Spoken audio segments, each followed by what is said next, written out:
Виж днес какво става тук. Бат Кръстю пуши цигари вътре в колата и тръска в кутии като тайранче.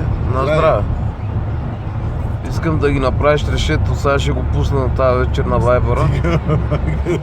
Да видиш какво става в тази кола, какво се случва. Мамо ще откачи, брат. Виж, тук починаха да се оплакват цигарджиите, че развалям дисциплината. Защото не им дават да пушат цигари и така. Чай да направи косата малко. Прически си правят вътре по време на движение.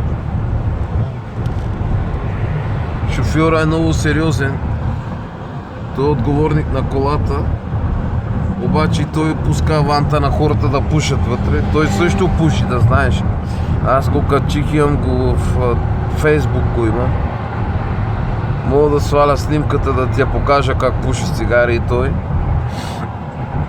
Да, нацърта се и гледа с белото. И така, сега и Пешо ще запали цигара и става страшно в колата. Ще стане ли си чарник вътре. Дай да запалим всички, да може вътре да той да пътува. Съжалявам, Деско, че се качи в колата, защото трябваше да пътувам в кола, къде не се пуши цигари вътре по време на движение обаче. И така. Сега ще ни смърдат на цигари и ще ни е готино цял ден. Айде, чао, Деско, живо и здраве, да прекараш много хубаво. Сега ще ти го пусна до вечера на Вайбъра, да знаеш. Айде.